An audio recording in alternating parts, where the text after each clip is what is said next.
कर्म ना छोड़ता पीछा, कर्म से हर कोई हारा। कर्म पीछा नहीं छोड़ता। उदाहरण, भीष्म पितामह बाणों की सैया पर लेट गए। क्यों? क्योंकि इन्होंने पिछले किसी जन्म में एक सांप को कांटों की सैया पर लेटाया था।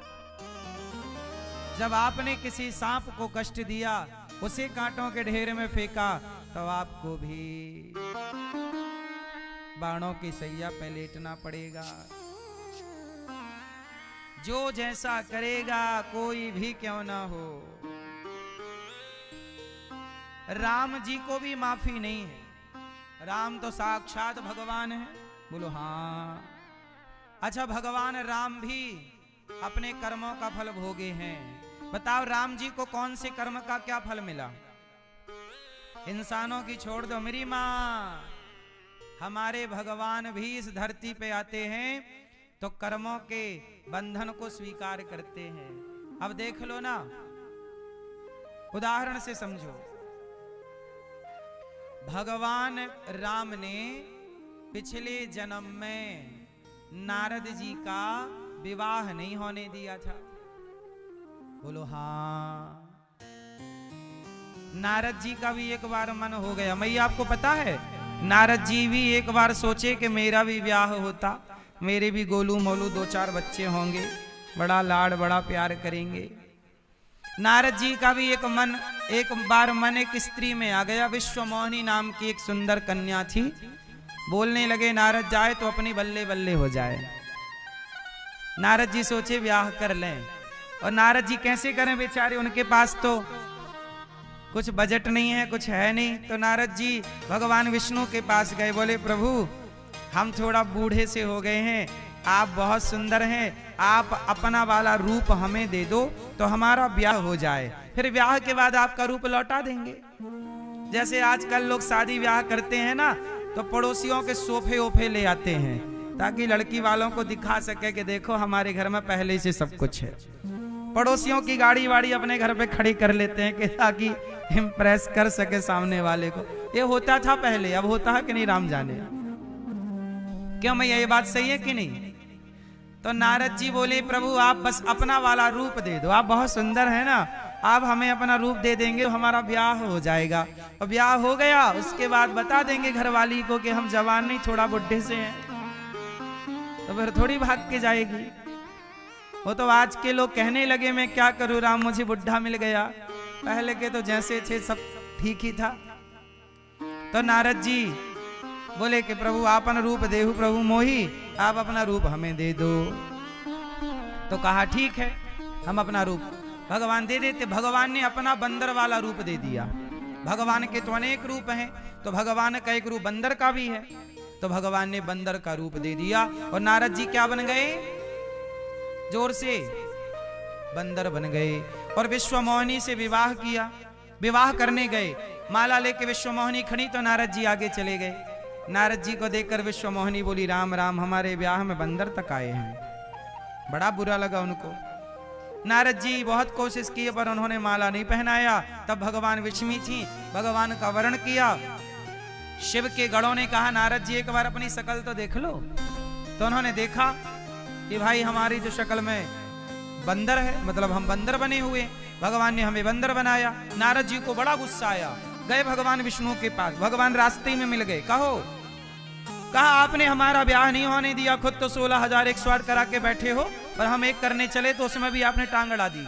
आप हमारा ब्याह नहीं होने दे रहे हो, जाओ, हम आपको शाप देते हैं कि जैसे हम पत्नी के लिए तड़प रहे हैं, आपको भी तड़पना पड़ेगा, और जैसे आपने हर बनाया, आपको भी बंदरों की आवश्यकता पड़ेगी, बंदरों का सहयोग लेना पड़ेगा। तो नारद जी के शाप के कारण भगवान विष्णु को राम बनकर आना पड़ा और सीता माँ के लिए तड़पना पड़ा। सीता सीता कहाँ हो? तब रावण ले गया और बंदरों की सहायता लेनी पड़ी, बंदर भालुओं की सेना बनानी पड़ी। तो ये नारद जी का शाप, मतलब कर्मों का दंड भगवान को भी मिल रहा है। शाप भगवान को लगा तो भगवान को भी। ऐसे ही आप जब गलती कहीं करते हैं, आज आपने किसी के साथ बुरा कर दिया, तो वो जो आपने किया है वो संग संग चलेगा। जहां मौका मिलेगा आपके साथ भी वही होगा जो आपने किसी के साथ किया था। बोलो हाँ। हाँ, इसलिए तो कहा कर्म की है गति न्यारी, कर्म परिणाम है न्यारा, मैं ना छोड़ता पीछा, कर्म से हर कोई हारा। कर्म फल भोगे बिना और तुम स्वर्ग जाने की बात करते हो। तो कर्म जो किया पहले भोग लो फिर चलेंगे। इसलिए आपको ये बात समझनी चाहिए कि कुंती बुआ भगवान से विपत्ति मांग रही हैं कि हे प्रभु हमें विपत्ति दे दीजिए और हमें अपने आप से दूर मत कीजिएगा, क्योंकि आपसे दूर हो जाने का मतलब है कि फिर आपको प्राप्त करना बड़ा कठिन हो जाएगा। इसलिए प्रभु आप हमें अपने से दूर ना कीजिए, हमें अपनी भक्ति, अपना प्रेम, अपना दर्शन दीजिए, इसलिए हम पाते रहोगे। भगवान बोले कि बुआ अब हम आपको दुख कैसे दें, हम अपने भक्तों को दुख देते ही नहीं, हमें ही ले लो। अपने आप को भगवान ने समर्पित कर दिया। अब कुंती बुआ स्तुति करके भगवान को प्रसन्न कर रही हैं। भगवान कुछ दिन और रुके, और जब रुके तो जैसे जिस प्रकार बादल वायु के वश में होकर के रहते हैं, वैसे ही भगवान के अधीन ये सारा संसार रहता है। देखो एक बात याद कर लेना चाहिए। अच्छा ये बताओ, बादल जो होते हैं ये किसके अधीन होते हैं? जोर से, हवा के। हवा इस तरफ चली तो बादल इस तरफ चले, हवा इस तरफ चली तो बादल इस तरफ। बादल उसी दिशा की ओर चलते हैं जिस दिशा में हवा चलती है। जैसे बादल हवाओं के अधीन हैं और बादल अपने मन से कहीं नहीं जाते, हवा उन्हें जहां ले जाए चलते फिरते रहते हैं। बादल चलते फिरते रहते हैं, हवाओं के अधीन है। ऐसे ही भक्त कौन है? जो अपने आप को भगवान के अधीन कर दे और जैसे भगवान रखें वैसे रहे। यही समर्पण है, यही भक्त के लक्षण है। जैसे बादल हवा के अधीन, ऐसे ये दास अनिरुद्ध भगवान के अधीन। भगवान के अधीन हो जाओ, बस इसी से आपका कल्याण है, इसी से सबकी गति है। अपनी मन मर्जी ना चलाओ, भगवान के भरोसे रहो। एक भरोसे एक बल, एक आस विश्वास, एक राम घन श्याम हित, चातक तुलसीदास। मोहे तो भरोसो इन चरणन केरो। किसके भरोसे रहेंगे आप लोग? कुंती बुआ ने भगवान का आश्रय पाया। भीष्म पितामह बाणों की सैया पर लेटे हैं। आज भगवान भीष्म पितामह के पास गए। भीष्म पितामह कह रहे हैं कि प्रभु मुझे भरोसा था आप जरूर आएंगे। भीष्म पितामह बाणों की सैया पर लेटे हैं, अश्रु बह रहे हैं। जब भगवान को आते देखा ना तो भीष्म पितामह रोने लग गए। पितामह बोले प्रभु मेरे वचनों को रखने के लिए आपने अपनी प्रतिज्ञा तोड़ दी। हे प्रभु मुझे भरोसा है कि आप जरूर आएंगे। भीष्म पितामह बोले कि मैं आपके पास नहीं आ सकता, क्योंकि मैं बाणों की सैया में पड़ा हूं। इसलिए जब मैं आपके पास नहीं आ सकता तो आप स्वयं चलकर मेरे पास आ गए। प्रभु यही आपकी भगवत्ता है। सच बताएं, बात यही है कि जो भगवान तक नहीं जा सकता, भगवान स्वयं उसके पास तक आ जाते हैं और भगवान स्वयं अपने भक्त का ख्याल रखते हैं। इसलिए कहता हूं, रक्षक कौन है? भगवान। पालनहार कौन है? भगवान। इसलिए भरोसा किसका होना चाहिए? आप भी निश्चिंत रहो। ज्यादा टेंशन, ज्यादा परेशान बिल्कुल मत होइए, टेंशन मत लीजिए। जो होना है, मेरे भाग्य में यदि सुख है तो मुझे मिलेगा, और मेरे भाग्य में यदि दुख है तो माता सीता के भाग्य में यदि दुख था तो माता सीता को भी दुख उठाना पड़ा कि नहीं? बोलो हाँ। भाग्य में सुख है तो कोई ना छीनेगा, और भाग्य में दुख है तो कोई ना छीनेगा। बस कर्म करो, मन लगा के काम करो, बाकी जो हो रहा है वो ईश्वर के अधीन होकर के रहो। किसके अधीन होकर रहोगे? भीष्म पितामह बाणों की सैया पर लेट तो गए, पर भीष्म पितामह दुखी नहीं है इस बात को लेकर के मुझे बाणों की सैया मिल गई। पितामह समझ रहे हैं कि ये मेरे कर्मों का दंड है जो मुझे भोगना है। जब भोगना ही है तो रोके क्यों भोगा जाए, क्यों ना हंस के भोगा जाए, क्यों मेरी माँ?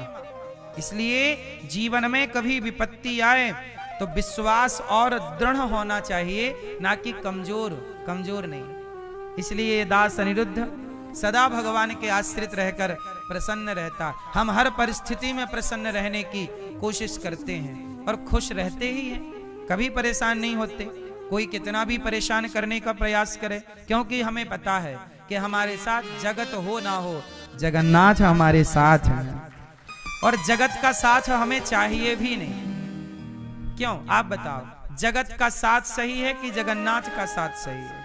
फिर एक भगवान का आश्रय लो, किसकी शरण में जाना है? एक भगवान है तो सब कोई है, बचाने वाले वही। प्रहलाद जी ने किसका आश्रय लिया? भगवान का। मीरा जी ने किसका आश्रय लिया? भगवान का। ध्रुव जी ने किसका आश्रय लिया? भगवान का। विभीषण जी ने किसका आश्रय लिया? भगवान का। फिर जो भगवान की शरण में गए, आप उनका चरित्र इतिहास उठा के देख लो, और जो नहीं गए उनकी दुर्दशा देख लो। इसलिए शरणागत कहूं जे तजहीं, हित अनहित अनुमान, ते नर पावर पापमय तिनहि बिलोकत हानि। भगवान कहते हैं मेरी शरण में आओ तो सही। कोटि विप्रबध लागे जाहू, आए शरण तजिए नहीं ताहू। कितना भी बड़ा पापी हो, पापी से पापी को भी पुण्यात्मा भगवान बना देते हैं। और ये दास अनिरुद्ध पर तो भगवान ने विशेष कृपा की है। भगवान ने वृंदावन धाम में गौरी गोपाल में अपने चरणों में रखा है। ये वृंदावन धाम क्या बिना कृपा के प्राप्त हो सकता है? ये कृपा नहीं तो क्या है? हाँ, मुझे वृंदावन बसाया, ये कृपा नहीं तो क्या है? तुम्हें वृंदावन बुलाया, ये कृपा नहीं तो क्या है? वृंदावन बुला लिया, संतों के चरणों में बिठा दिया, ये कृपा नहीं तो क्या है? संतों की शरणागति मिल गई, भगवान की सेवा। आज गौरी गोपाल आश्रम में संतों की सेवा, वृद्ध माओं की सेवा। कोई भी भक्त आता है, सबको भरपेट भोजन गौरी गोपाल में 25 से 30 हजार लोग भोजन प्रसाद प्राप्त करते हैं। पूज्य स्वामी जी, जो यहाँ के पूज्य स्वामी जी हैं, मुझे इनके चरणों की सेवा भी मिली। एक बार आपके चरण भी गौरी गोपाल में पहुँचे और आपके भी दर्शन हमें गौरी गोपाल में हुए। पूज्य स्वामी जी गौरी गोपाल आए, इन्होंने अपने नेत्रों से गौरी गोपाल की सेवाओं का दर्शन स्वामी जी ने किया था पिछले वर्ष। तो गौरी गोपाल आप भी आए। अखंड 24 घंटे भोजन चलता है, 25 से 30 हजार लोग, कभी 40 हजार भी। अभी जैसे अब होली का त्योहार आ रहा है ना, 1 लाख लोग भी भोजन करते हैं एक दिन में। सामान्य दिनों में 25 हजार, कभी 30 हजार, कभी 20 हजार, कभी 40 हजार, जितने लोग आ गए। बात ये नहीं है कितने हजार, बात ये है जितने लोग आएंगे सबको गौरी गोपाल में भरपेट भोजन भगवान जी देते हैं। और ये सब सेवा ये दास को दे रखी है। हम आप लोगों से भिक्षा मांग मांग कर संतों की सेवा, भक्तों की सेवा, सब सेवाएं वहां गौरी गोपाल गुरुकुल। इसलिए आपसे मेरी प्रार्थना है, थोड़ा सा अन्नदान करने योग्य आप हों तो आप भी थोड़ा सा अन्नदान करें, और आप भी एक दिन का भोजन अपनी ओर से बंटवाएं कि आज की रसोई आपकी ओर से बटेगी, आप आज की अन्न सेवा आपकी ओर से होगी। आज भोजन की सेवा आप चाहें तो आप करें। गौरी गोपाल आश्रम में 150 बच्चे पढ़ते हैं गुरुकुल में। उन बच्चों की शिक्षा में आप सहयोगी बनना। आपके सहयोग से यदि कोई बच्चा पढ़ जाए, देखो ये शरीर है नश्वर है, हमारा और आपका शरीर नश्वर है।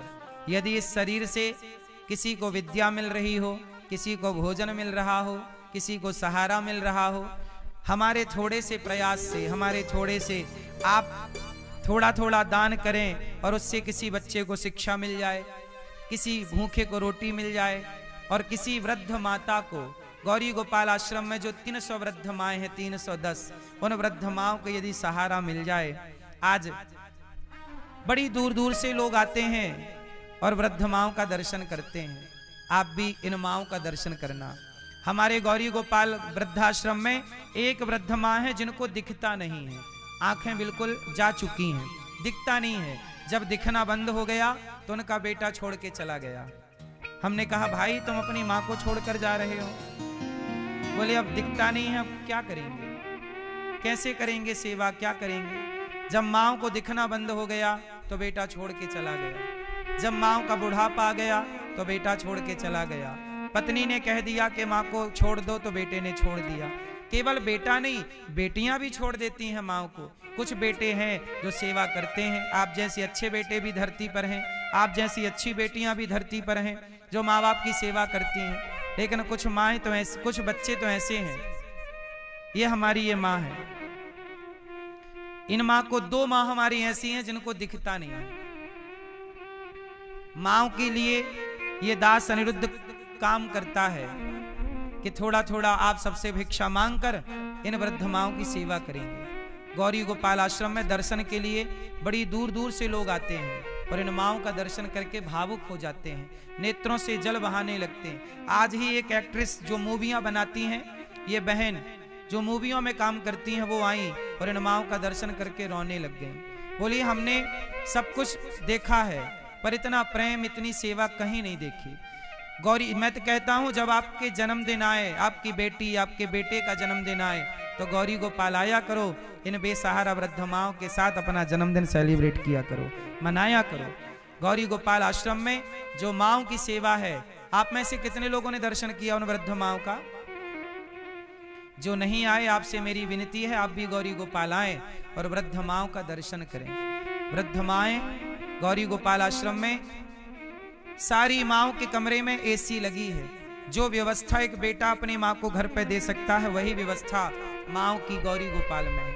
आप भी इन माँओं को भोजन कराइए कि आज का भोजन माँ, आप भी माँओं को चाहें तो भोजन करा सकते हैं, नाश्ता बंटवा सकते हैं कि आज के नाश्ते की, भोजन की सेवा आपकी ओर से। आप भी रोटी नहीं देंगे इन माँओं को, कौन सहयोग करेगा, कौन रोटी देगा? यहाँ हजारों संतों को भोजन मिलता है। सवेरे जितने भी संत जन होते हैं, यहाँ पर फुटपाथ पे जो फक्कड़ पड़े हैं, साधु हैं, जो भी प्रेम से सबको भोजन गौरी गोपाल में प्राप्त होता है। आप भी संतों को भोजन करा सकते हैं कि कल की सेवा संतों की आपकी ओर से। यदि आप चाहें तो अपना नाम लिखाएं और अपनी बेटी और अपने बेटों के जन्मदिन पर ये सेवा का कार्य कर सकते हैं। ईश्वर ने देने के योग्य बनाया है तो दीजिए, नहीं बनाया तो हम विधाता से प्रार्थना करेंगे भगवान से कि वो आपको इस योग्य बनाए कि आप किसी को 2 वक्त की रोटी तो दे सकें। गौरी गोपाल आश्रम में गौ सेवा भी होती है। गौ माता, जिन गायों को लोग आजकल सेवा नहीं कर रहे हैं, गौ हत्या हो रही है, तो गाय की गौरी गोपाल आश्रम में 150 नंदी है, नंदी भी हैं और गाय, 450 गाय और लगभग 150 से ज्यादा नंदी, सबकी सेवा। आप भी इन गायों की सेवा में थोड़ा गौदान, गौ सेवा कर सकते हैं। गायों के लिए रोटी का सहयोग, गायों के लिए भूसे का, अभी हम भूसे का एक शेड बना रहे हैं जहां साल भर गायों के लिए भूसे का स्टॉक हो सके। अभी गायों के लिए एक हॉस्पिटल भी बना रहे हैं जहां गायों की दवाई इलाज हो सके प्रेम से, गौ हॉस्पिटल। आप भी गौ हॉस्पिटल के लिए थोड़ा भूमि का सहयोग कर सकते हैं और गौ हॉस्पिटल के निर्माण में सहभागी बन सकते हैं। गौ माता के लिए एक एम्बुलेंस की जरूरत है। आप गौरी गोपाल गौशाला में गौ माता के लिए गौ एम्बुलेंस भी सहयोग कर सकते हैं उसका। गौरी गोपाल आश्रम में जितनी सेवाएं हैं पहले आकर अपनी आंखों से देखिए और उन सेवाओं को देखकर आपको लगे कि हाँ, हमें भी किसी बेसहारा माँ को रोटी देना चाहिए, सहारा बनना चाहिए, तो जरूर उन बेसहारा माँओं का सहारा बने। अन्नदान कुछ भक्तों ने किया है, नाम सुनते हैं फिर आगे की चर्चा, भगवान की कथा आगे सुनेंगे। आओ उन दानवीर महापुरुषों के नाम सुने जिन्होंने धन को धर्म से जोड़ा है। आपको भी ईश्वर ने इस योग्य बनाया है तो जरूर अपने धन को धर्म से जोड़िएगा जरूर। बोलिए सदगुरुदेव भगवान की, गौरी गोपाल भगवान की समुपस्थित सभी श्रद्धालु जनों को जय श्री कृष्णा। चैनल के माध्यम से घर बैठकर कथा का रसपान कर रहे आप सभी श्रद्धालु जनों को जय श्री कृष्णा। व्यासपीठासीन सेवा की प्रतिमूर्ति पूज्य श्री महाराज जी के चरणों में कुटसा नमन वंदन। आप सभी ने अभी श्रवण किया कि किस प्रकार गौरी गोपाल आश्रम में विभिन्न प्रकार की सेवा प्रकल्प हैं। ऐसे सुंदर सी सेवाओं के लिए कुछ महानुभावों ने अपने सहयोग के हाथ आगे बढ़ाए हैं, उनके नाम श्रवण करते हैं। आप भी संकल्प लें, संस्था के अकाउंट नंबर टीवी स्क्रीन पर दिख रहे हैं, आप भी अपना सहयोग समर्पित करते हुए मोबाइल नंबर में संपर्क कर आप भी अपना नाम दर्ज अवश्य कराएं। श्री राजेंद्र राजवाड़े जी अंबिकापुर छत्तीसगढ़ से आप 5100 रुपए की सेवा राशि समर्पित कर रहे हैं। गणेश श्रीमती रेवतीबाई बिलासपुर से आप 50,100 रुपए की सेवा राशि समर्पित कर रहे हैं। थानूराम जी वर्मा बरीडीह से आप छत्तीसगढ़ से 11,000 रुपए की सेवा राशि समर्पित कर रहे हैं, बहुत बहुत धन्यवाद। श्री नीलम अनिल पांडे जी महाराष्ट्र से, बिंदु देवी बिहार से एवं किरण भानोट जी आप लंदन से 10,000 रुपए की सेवा राशि समर्पित कर रहे हैं। तृप्ता भानोट जी लंदन से आप भी 10,000 रुपए की सेवा राशि समर्पित कर रहे हैं, बहुत बहुत धन्यवाद। मंजुला बहन प्रदीप भाई पटेल जी अहमदाबाद से, गरवी गणेश गुजरात से एवं काशीनाथ महाजन महाराष्ट्र से, राधा रानी चौरसिया जी ग्वालियर मध्य प्रदेश से संपूर्ण सेवाओं के लिए आप 50,000 रुपए की सेवा राशि समर्पित कर रहे हैं, बहुत बहुत धन्यवाद।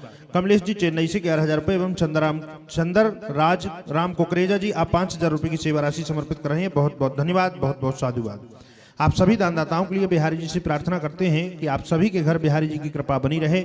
आप भी जो भक्त ऐसी सुंदर सी सेवाओं से जुड़ना चाहते हैं, संस्था के अकाउंट नंबर टीवी स्क्रीन पर दिख रहे हैं, आप अपना सहयोग समर्पित करते हुए मोबाइल नंबर में संपर्क कर आप भी अपना नाम दर्ज अवश्य कराएं। आगामी जो कार्यक्रम है पोथी पाठ के यजमान यदि आप बनना चाहते हैं तो पूज्य श्री महाराज जी की सानिध्यता में 5 से 11 मार्च श्रीमद् भागवत कथा के मूल पाठ पोथी पारायण बिठाले जाएंगे, तो आप भी उसमें यजमान बन सकते हैं। या पूज्य श्री महाराज जी के साथ आप ब्रज 84 कोष की यात्रा करना चाहते हैं, 10 से 16 मार्च ब्रज 84 कोष की यात्रा होगी, उसका भी रजिस्ट्रेशन आप करा सकते हैं। 10 मार्च को वृंदावन गौरी गोपाल आश्रम में कुछ गरीब कन्याओं का विवाह भी होगा, तो आप उस पावन कन्यादान की सेवा से भी अपने आप को जोड़ सकते हैं। आइए इसी क्रम के साथ चलते हैं पूज्य श्री महाराज जी के चरणों में। जय श्री कृष्णा, जय श्री राधे। अभी 10 मार्च से वृंदावन में गौरी गोपाल में 10 मार्च से 84 कोष की यात्रा होगी ब्रजमंडल की। आप जिनको भी 84 कोष की यात्रा में सम्मिलित होना है, 84 कोष की यात्रा में चल करके पूरे ब्रजमंडल का दर्शन करना है, तो गाड़ियों के साथ परिक्रमा होगी, गाड़ियों से परिक्रमा लगेगी। आप भी 84 कोष की यात्रा में सम्मिलित हो सकते हैं। और 5 तारीख से भागवत जी के पोथी पाठ बैठेंगे। आप भी अपने माता पिता के कल्याणार्थ भागवत जी के पोथी पाठ करा। जब भगवान भीष्म पितामह के पास गए और भीष्म पितामह हाथ जोड़ करके भगवान की स्तुति करने लगे। इति मतिरूप कल्पिता वितृष्णा भगवती सात्वत पुंगवे विभूम्नि स्वसुखमुपगते क्वचिद् विहर्तुं प्रकृतिमुपेयुषि यद् भवप्रवाह। हे श्याम सुंदर, हे भीष्म पितामह जी कह रहे हैं कि अब मृत्यु के समय में अपनी जो यह बुद्धि है ना प्रभु, इति मति, जो मेरी ये मति है, यह आपके चरणों में मैं अपनी मति को समर्पित करता हूं। देखो मरते समय भीष्म पितामह ने कितना अच्छा काम किया।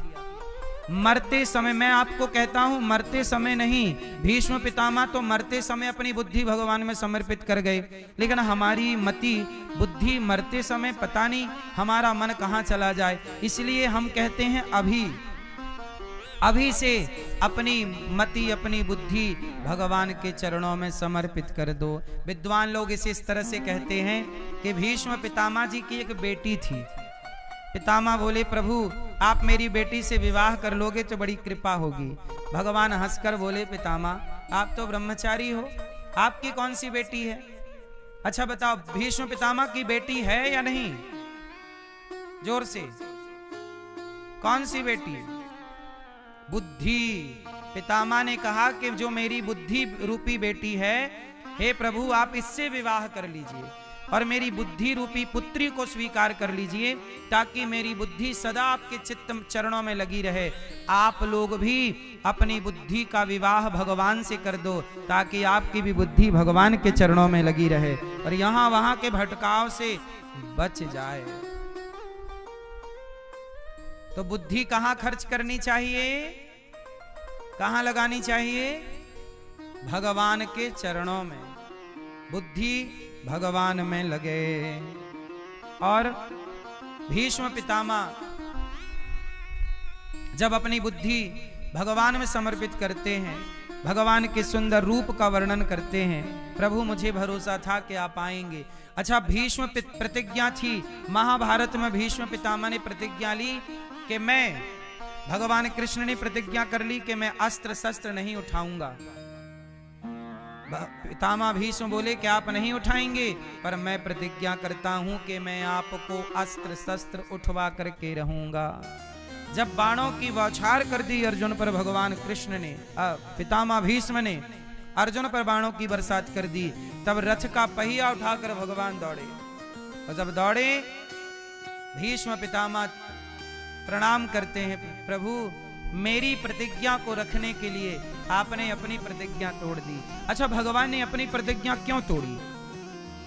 इसलिए तोड़ी कि पितामह आपने भी अपनी प्रतिज्ञा तोड़ दी होती तो ये महाभारत ना होता।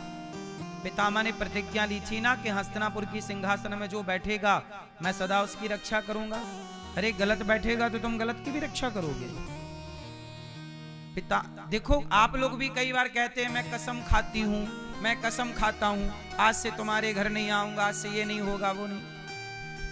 कसम सोच समझ के खानी चाहिए। कहीं गलत कसम ना खा लो और कहीं गलत कसम का पालन ना करो। इसलिए भगवान कहते हैं कि यदि कसम खा भी ली है आपने, और यदि उसके तोड़ देने से समाज की रक्षा हो रही है, तो ऐसी प्रतिज्ञा को तोड़ देनी चाहिए। भीष्म पितामह प्रतिज्ञा तोड़ देते तो ये महाभारत ही ना होता। भगवान ने अपनी तोड़ के बताई कि आपको तोड़ना था, हमने अपनी तोड़ के आपको बताई कि आपको ऐसे तोड़ देना चाहिए था, पर नहीं तोड़े। पितामह चरणों में गिर पड़े, कहा प्रभु अब मेरी कोई कामना नहीं। भगवान कहते हैं जरा पितामह पांडवों को समझाइए। धर्मराज को समझा रहे हैं, सुनो बुरा मत करना, आंखों से बुरा मत देखना, कानों से बुरा मत सुनना, वाणी से बुरा मत बोलना। स्त्री धर्म राजधर्म का उपदेश किया। द्रौपदी थोड़ा सी मुस्कुराई। पितामह बोले द्रौपदी क्यों मुस्कुरा रही है, मैं ज्ञान दे रहा हूं, तुम हंस रही हो। द्रौपदी बोली पितामह हंसी इस बात पे आ रही है कि आप मेरे पतियों को कह रहे हैं कि आंखों से बुरा मत देखना, वाणी से बुरा मत बोलना, कानों से बुरा मत सुनना, लेकिन जिस सभा में आप बैठे थे मेरा अपमान हो रहा था, क्या वो गलत नहीं था? क्या आपने गलत नहीं देखा? क्या आपने गलत नहीं सुना? पितामह बोले बेटी द्रौपदी, मुझे पता है कि मैंने शरीर से कोई पाप नहीं किया, पर मैंने तेरे चीर को खिंचते हुए देखा, इसलिए मैं इस बाणों की सैया पर लेटा हूं। अच्छा ये बताओ, पाप करना यदि पाप है तो बताओ पाप को देखना पाप है या नहीं? जोर से। इसलिए पाप को देखना भी पाप है, पाप को सुनना भी पाप है। इसलिए जब आप निंदा चुगली सुनते हैं किसी के बारे में, सुनना भी पाप है, गलत बोलना भी पाप है, गलत देखना भी पाप है। इसलिए अपनी आंखों पे कंट्रोल। अच्छा बताओ, आंखों से देखा हुआ पाप, भीष्म पितामह ने द्रौपदी के चीर हरण को देखा ना, पाप लगा के नहीं? पितामह को बाणों की सैया मिली। द्रौपदी ने कहा पितामह जब मेरी लाज लुट रही थी तो आपने कुछ बोला क्यों नहीं? पितामह बोले द्रौपदी मैं क्या बताऊं, मेरी बुद्धि दूषित हो गई थी। कैसे? मैंने दुष्ट दुर्योधन का अन्न खाया था ना, और जब दुर्योधन का अन्न खाया तो मेरी बुद्धि भी दुर्योधन जैसी हो गई। जिसका अन्न खाओगे, कहते ना जैसा खाए अन्न वैसा रहे। इसलिए गलत व्यक्ति का अन्न नहीं खाना चाहिए। यदि आप गलत व्यक्ति का अन्न खाओगे तो आपकी बुद्धि गलत होगी, कोई रोक नहीं सकता। इसलिए खान पान में बड़ी शुद्धि रखनी चाहिए। इसलिए हमारे भारत के साधु संत लोग कुछ ऐसे होते हैं जो सबके हाथ का नहीं खाते। पता नहीं तुम कैसे हो, तुम्हारी बुद्धि कैसी है। अब कोई वैश्या है और वैश्या के घर कोई भोजन करे तो उसके मन में भी वासनाएं जाग जाएं। कोई चोर है और चोर के घर का अन्न खाए तो उसके अंदर भी चोरी का भाव जाग। जब तक वो अन्न आपके पेट में रहेगा तब तक उसकी तरह आपका व्यवहार होगा। वो अन्न का गुण है। इसलिए कहता हूं सबके हाथ का भोजन नहीं करना चाहिए।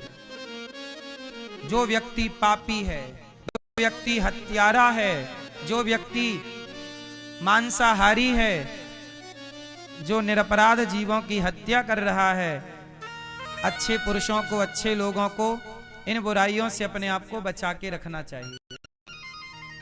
बात समझ में आई कि नहीं? इसलिए भीष्म पितामह ने दुष्ट दुर्योधन का अन्न खाया, इसलिए बुद्धि भी दुष्ट दुर्योधन की तरह हो गई, अपराधी बुद्धि हो गई। पर आज एक एक बूंद खून जब गिरा तो बुद्धि निर्मल हो गई। अब समझ में आया आंखों से गलत देखना नहीं चाहिए, कानों से गलत नहीं सुनना चाहिए, कानों से भी पाप होता है। अच्छा बताओ, कैकई माता के भीतर पाप कहां से प्रवेश किया? मंथरा ने जहर कहां से घोला? कानों से। कानों से जहर, आंखों से जहर और वाणी से जहर, तीनों जहर से बचना चाहिए। कैकई माता की बुद्धि बिगड़ गई, कानों से कच्ची थी माता कैकई।